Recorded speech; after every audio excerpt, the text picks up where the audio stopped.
The cat wouldn't move from the baby's crib for hours. Every time the parents tried picking her up, the cat jumped right back inside the crib beside the baby. At first, they thought she was just being protective. But that night, the baby suddenly started breathing strangely.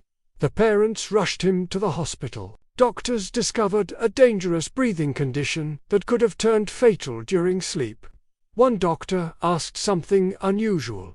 "Did anyone notice anything strange earlier today?" The parents looked at each other. The cat. She had been watching the baby's breathing all day.